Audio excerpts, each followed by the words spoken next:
Mari kita menjawab salah satu pertanyaan berikut ini. Jika tidak ada yang mustahil bagi Tuhan dalam menciptakan seluruh makhluknya, apakah Tuhan bisa menciptakan segelas air putih dari ketiadaan untuk kemudian dikirimkan ke kamarku sekarang juga? Masa iya Tuhan mampu menciptakan alam semesta, tapi nggak mampu menciptakan segelas air putih? Baik, berikut adalah 8 jawaban atas pertanyaan tersebut. Yang pertama, pertanyaan ini adalah pertanyaan untuk menguji Allah. Padahal Allah Ta'ala adalah sang penguji. Allah menciptakan alam semesta, menciptakan dunia ini untuk menjadi bahan ujian bagi manusia. Ini kok malah manusia hendak menguji Tuhannya. Allah Subhanahu wa taala berfirman, "Wa la yus'alu amma yaf'alu wa hum yus'alun." Dia tidak ditanya tentang apa yang dia lakukan, tetapi merekalah manusia yang akan ditanya apa yang telah mereka lakukan. Pertanyaan model seperti ini berangkat karena tidak pahamnya seseorang tentang hakikat kehidupan. Kita ambil contoh misalnya ketika dikatakan kepada seseorang yang tinggal di kampung bahwa Formula One itu kecepatannya adalah sekian ratus kilometer per jam. Kemudian dengan lugunya dia mengatakan, ayo kalau memang berani balapan sama saya di kampung saya dengan motor saya. Orang ini tidak paham tentang apa itu Formula One, bagaimana trek yang dia lalui, yang mana jalanan di kampungnya itu sama sekali tidak worth it untuk Formula One. Demikian juga dengan hakikat kehidupan ini. Dunia ini Allah jadikan sebagai bahan ujian. Ujiannya untuk manusia, bukan untuk menguji Tuhan sebagai sang pencipta.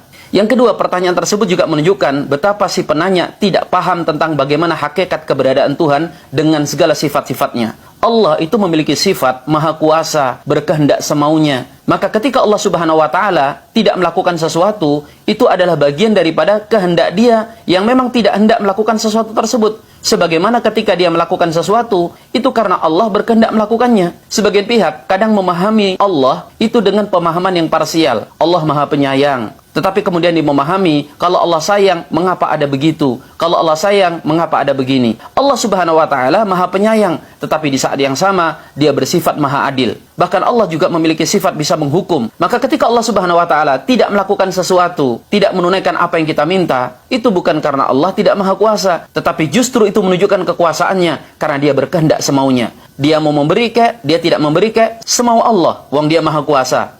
Emang siapa ente mengatur-ngatur Allah? Yang ketiga, jelas bahwa dunia ini adalah tempat ujian, di mana Allah Subhanahu wa taala menguji hamba-hambanya. Siapa yang mau beriman dan siapa yang mau tetap dengan kekafirannya. Itu mengapa kemudian selain keadaan dunia yang terkadang menipu, melenakan, membuat orang jauh dari Tuhan, Allah Subhanahu wa taala di saat yang sama mengutus para nabi dan rasulnya, menurunkan kitab-kitabnya. Bahkan kemudian alam semesta ini menjadi tanda akan keberadaannya. Bahkan selain akal pikiran, hati nurani manusia itu tidak akan bisa menepis keberadaan Tuhan. Hal ini banyak dibuktikan oleh keadaan. Orang ateis sekalipun dalam kondisi terpaksa ketika di tengah lautan diombang-ambingkan oleh badai, terkadang keluar dari lisannya kalimat, Ya Tuhan, Ya Allah. Itu menunjukkan apa? Bahwa fitrahnya manusia itu telah ada ditanamkan oleh Allah tanda-tanda keberadaannya.